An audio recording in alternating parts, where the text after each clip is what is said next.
just like the forefathers. Our faith is being tested. It's going to be tested amongst one another. Situations going to be happening. Satan going to present a situation. Most High going to see who bite. That's it. Let us therefore fear lest the promise being left us of entering into his rest, any of you should seem to come short of it. For unto us was the gospel preached, as well as unto them. So were they hearing the same words? Did they know about the Messiah? Did they know about the commandments? Did Moses tell them about the kingdom of heaven? Yeah, they knew about it. It says, but the word preached did not profit them, not being mixed with faith in them that heard it. See? So that's the whole point. The word didn't profit them because they never believed. 40 years Israel was just going through the motions. They was hearing the scriptures. They was hearing the commandments. Most High was setting up the government. He was preparing Israel for going into the land. But guess what? It was going in one ear and where? Right out the other. Just like that. So what did the Most High do? He acted. For those that believed, the promise was fulfilled. They entered into the land. See, for those that didn't believe, this is what happened. Go to Jude real quick, and I'll finish it here. It said they entered in because of they entered not in because of unbelief.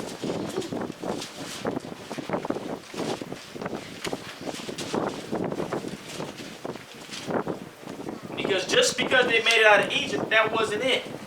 That was just the beginning.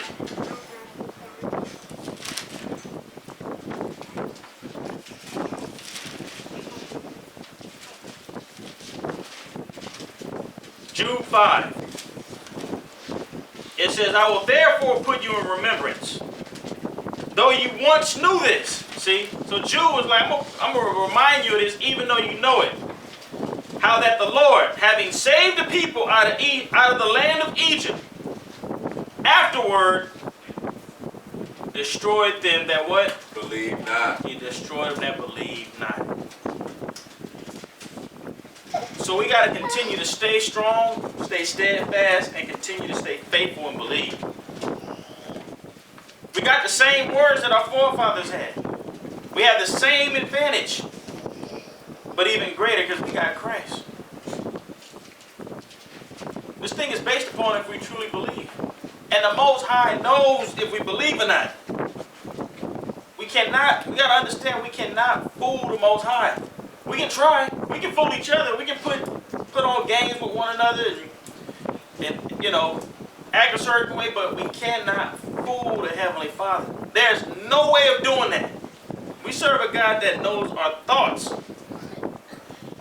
He knows how we think. He knows the intentions. Let's get that. And then go to Psalms 139. David said this. He knows.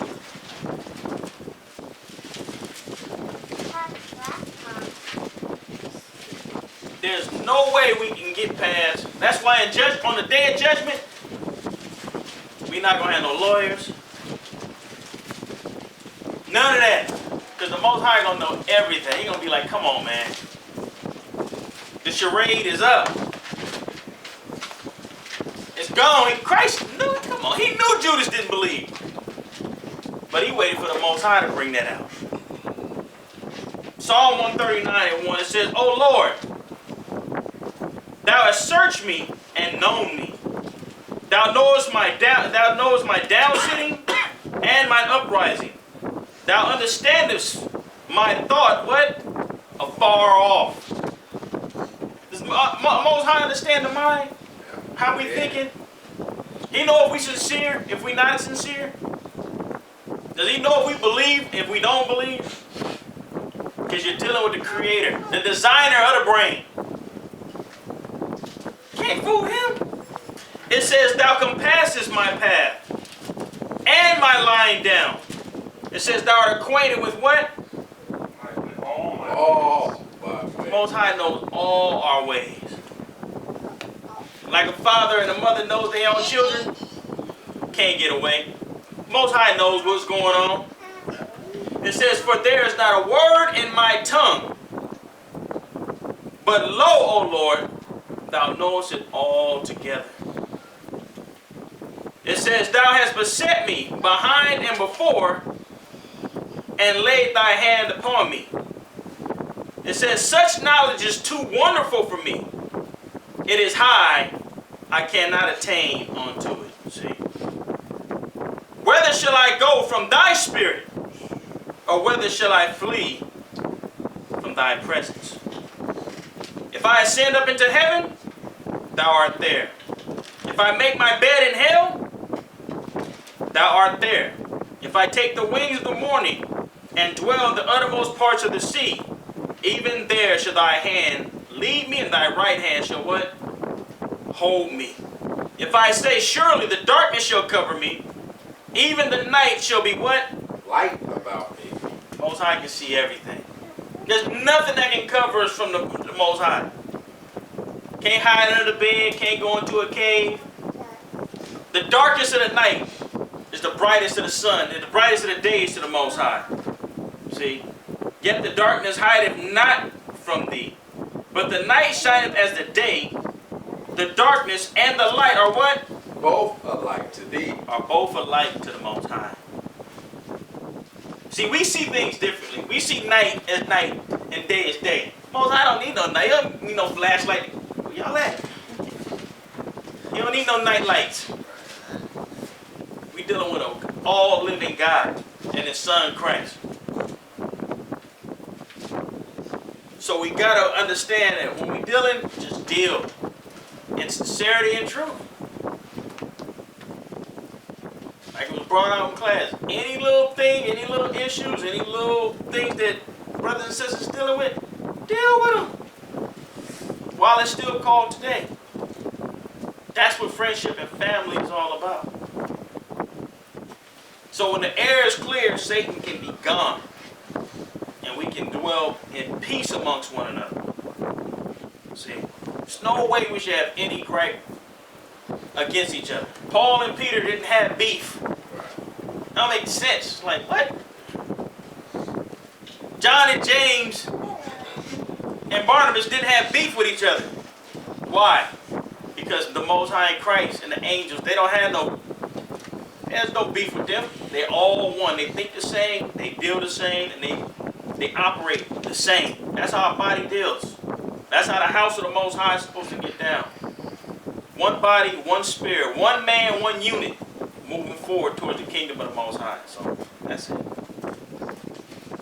I don't know if anybody else had any brothers, had any words of exhortation. I just read this account that goes with Hebrews 3. Paul was talking about Numbers 14, and read it real quick. It showed that spirit that was on Israel. That same spirit is be amongst Israel today. Numbers 14:26. And the Lord spake unto Moses and unto Aaron, saying, how long shall I bear with this evil congregation which murmur against me? I have heard the murmurings of the children of Israel, which they murmured against me. Say unto them, as truly as I live, saith the Lord, as you have spoken in my ears, so will I do unto you. So what was Israel saying? Your carcasses, this is what Paul was talking about, your carcasses shall fall in this wilderness, and all that were numbered of you, according to your whole number, from 20 years old and upward, which have murmured against me, doubtless ye shall not come into the land, concerning which I swear to make you dwell therein, save Caleb, the son of Jephunneh, and Joshua, the son of Nun. That's this specific group here, the Lord said, is a wrap for them. That was it. See, all this murmuring you're doing, that's a wrap. You're not going. The Lord said that by promise. Verse 31, but your little ones, which ye said in murmuring, should be a prey, them will I bring in, And they shall know the land which you have despised. So what they really hate, that kingdom of heaven. The promised land. When brothers getting in that chapter, what Paul's getting into, we'll do a class on it, Lord willing, that the kingdom of heaven represents the Sabbath day represents the kingdom of heaven. The promised rest. You know, a lot of Israelites despise that Sabbath day. Okay. Let's read on. But as for you, your carcasses, they shall fall in this wilderness, and your children shall wander in the wilderness 40 years. So the children had to suffer because of the wickedness of the ones 20 and up, the adults. And bear your what? So when it speaks about whoredom, what does that mean? What was Israel going after? Other gods. Other gods. They were proud. When we were proud, that's when we turn away from our Maker. Say that they shall bear your whoredoms until your carcasses be wasted in this wilderness. After the number of the days in which ye search the land, even 40 days, each day for a year, ye shall bear your iniquities, even 40 years, and ye shall know my what? Reach the promise. That was a wrap. You're gonna have to be in this wilderness for 40 years. And I promise you, you're not going. That's what he was telling them, to that land. Why? Because of your iniquities. That's what Paul was telling the church. We're not to be going after other gods. We have to be those that's repentant. Let's continue. So I, the Lord, have said, I will surely do it unto all this evil congregation that are gathered together against me. In this wilderness they shall be consumed, and there they shall die. And the men which Moses sent to search the land, were they not leaders? Who returned and made all the congregation to murmur against him by bringing up a slander upon the land. Even those men that did bring up the evil report upon the land died by the plague before the Lord. See, those leaders, man, those 10 spies there, except Joshua and Caleb, they got caught by that plague, the Lord's plague, because they didn't have faith.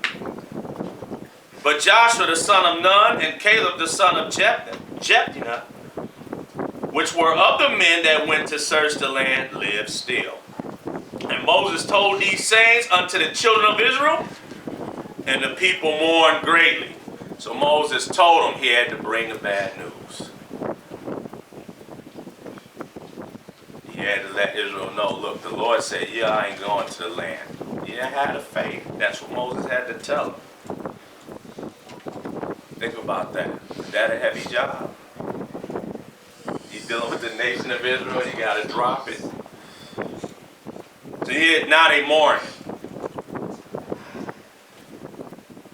And they rose up early in the morning and got them up to the top of the mountain, saying, Lo, we be here. And we will go up into the place which the Lord had promised. For we have sinned. What they doing now? Yeah. We've sinned. Look, we ready to go in. Is it too late? See? So when the Lord said, nah, that's a done deal. That's a done deal. Verse 41. And Moses said, wherefore now do you transgress the commandment of the Lord? See what he's saying? He's still breaking the commandment. Look at you. But it shall not prosper.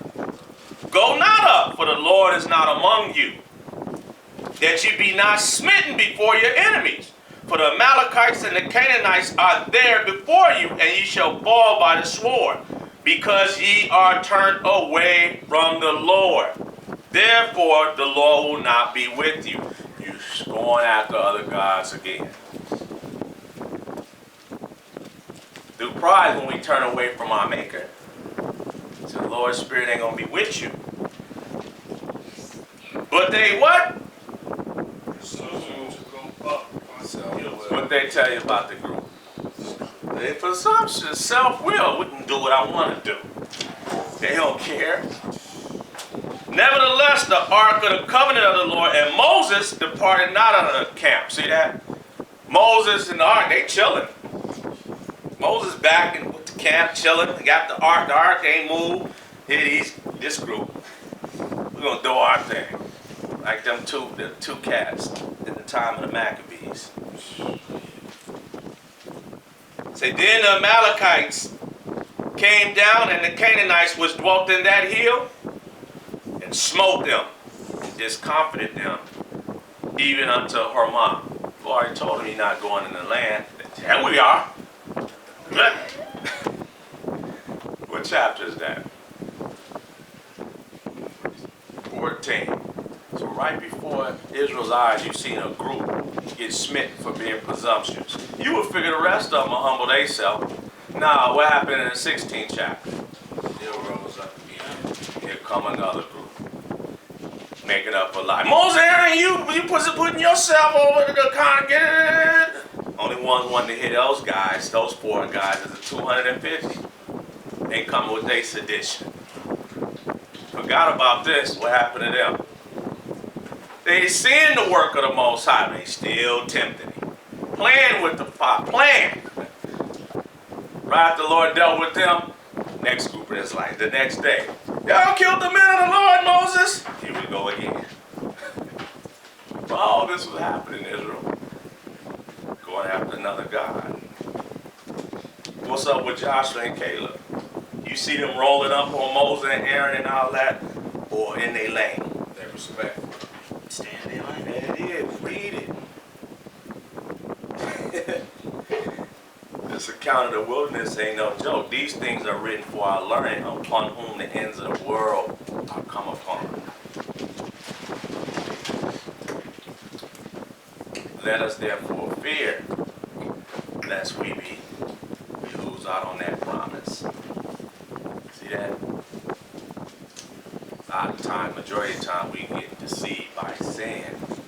That's what's blinding us. That's sin. One last point. Just, you notice in verse 40, like it was brought out, it says, and they rose up early in the morning, and they got them up into the mountain,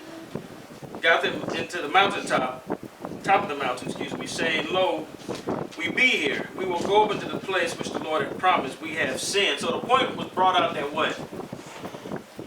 They admitted their transgressions when it was what? Too late. After the fact. After the fact. We don't want to be that tight.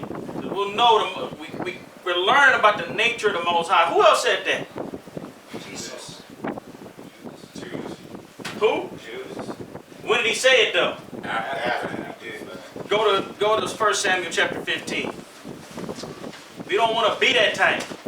After the fact, I've said Most High was like too late. 1 Samuel chapter 15. It's a consistency within a nation that after the fact, now it's like, oh, I get it.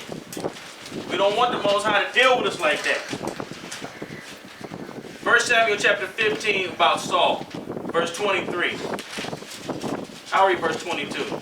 It says, and Samuel said, have the Lord as great delight in burnt offerings and sacrifices as in obeying the voice of the Lord?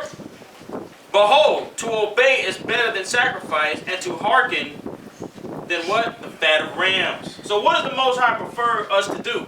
Be obedient. Obedient. Now repentance is fine. Repentance is good, but what's better? Obedience. He's requiring us to be obedient. It says, for rebellion is as the sin of witchcraft, and stubbornness is as iniquity and idolatry. Because thou hast rejected the word of the Lord, he hath also rejected thee from being king. What did the Lord do to Saul? Saul lost that on the king. He lost his position. He lost the throne because he was rebellious and he wasn't dealing right with the Most High. Now check out Saul. And Saul said unto Samuel, I have sinned. I have sinned. Isn't that the same thing that the forefathers said in the wilderness? Isn't that the same thing that Judah said? For I have transgressed the commandment of the Lord and thy words, because I feared the people and what? Obey Their voice. See? It says, now therefore I pray thee, pardon my sin and turn again with me, that I may worship the Lord. And Samuel said unto Saul, I will not return with thee, for thou hast rejected the word of the Lord, and the Lord hath rejected thee from being king over Israel. So when did he repent? After the fact. After the fact. It was too late, man. We got to learn the nature of the Most High. People could be like, that's the Old Testament. What happened to Judas? That's with Christ. And Christ said, I'm paraphrasing it, it says it's going to be worse for Judas in that day. Because Judas, I'm paraphrasing the whole thing, but how Judas betrayed Christ. Christ ain't finished with him. When Christ come back, he going to be like, dude, I'm getting that guy. So we got to understand, we don't want to be after the fact, oh, you know what, I'm sorry, this, that, yeah. Most High might be like, you know what, that's it. He did it to our forefathers. He did it to Saul. He allowed Judas, he could have stopped Judas from hanging himself, but why did he let him go through with it? Because the Most High was done with him. See? So we don't want to be the type to repent after the fact. After the Most High to presume judgment, or after the Most High that got upset with us. We can't take that grace and that mercy that Christ died on the cross for us for granted. It's not a credit card where we're using it up. Because eventually what a credit card was going to happen. It's going to max out. Most High be like, man, please. So we got to really be, circumspect of what we have, this opportunity the Most High has given us. Because when the Lord say that's enough, that's it. Ain't nobody changing his mind, none of that. See? And read that Luke chapter 13. Let's get that real quick and then that'll be it.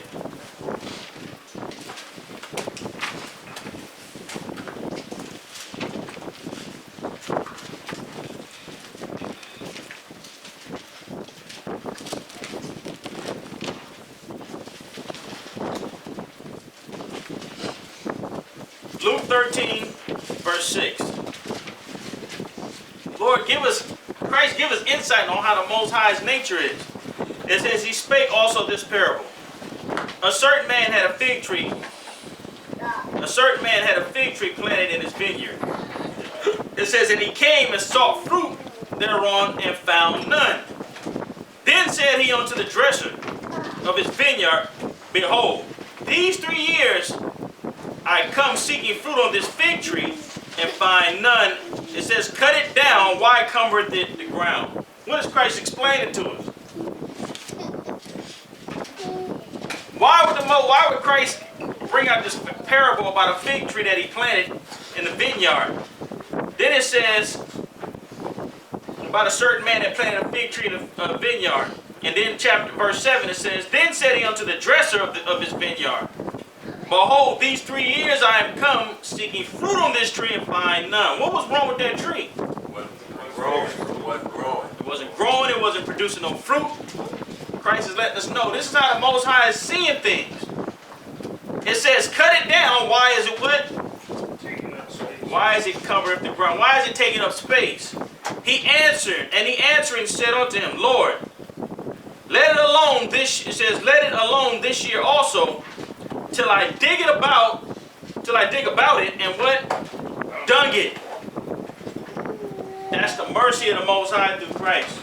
Christ is like, look, hold on, don't cut it down just yet. I know it ain't producing no fruit. Let me nurture this tree. Let me dig about it. Let me give it some nutrients. That be Christ feeding us that word a lot of times. Giving us opportunity. Like, you know what? Let me continue to deal with it and see what happens. It says, let it alone this year also, till I dig about it and dung it. It says, and if it bear fruit, well.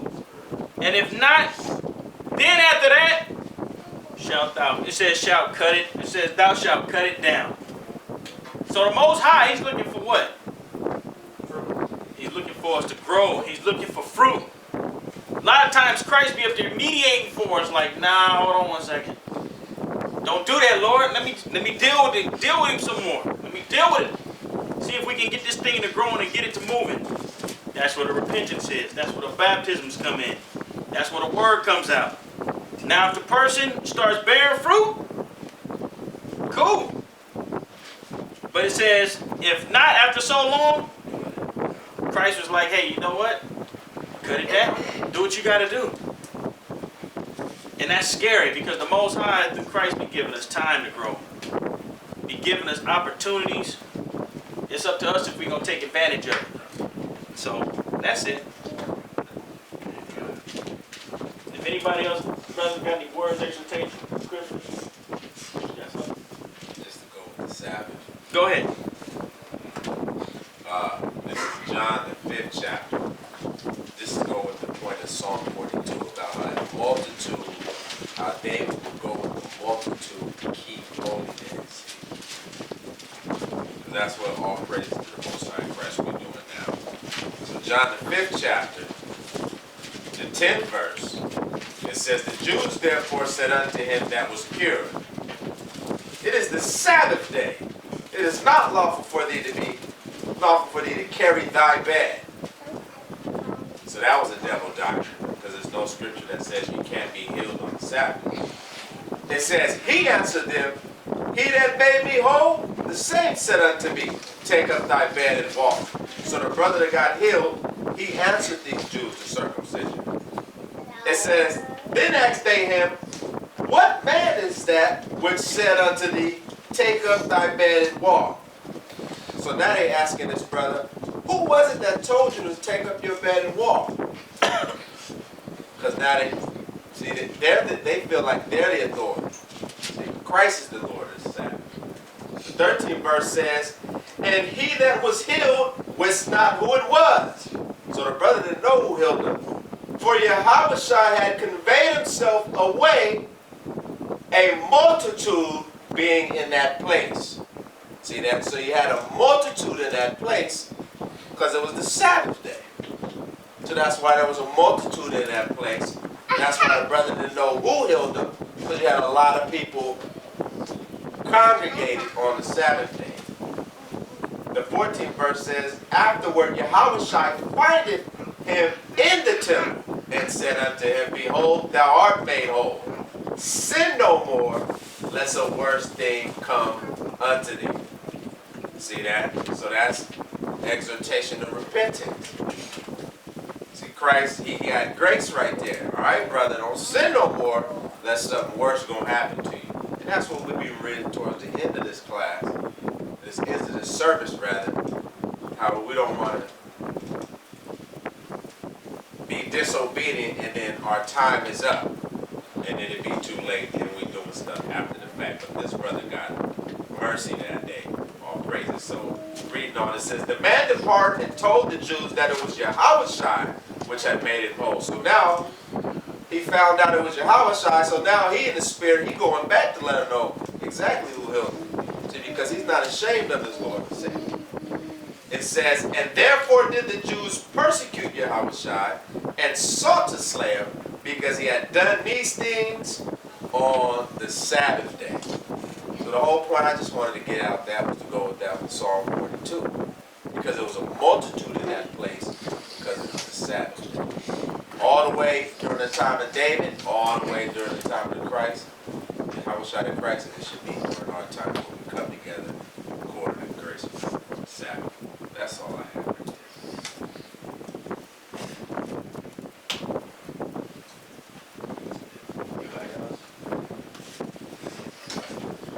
So that concludes the session.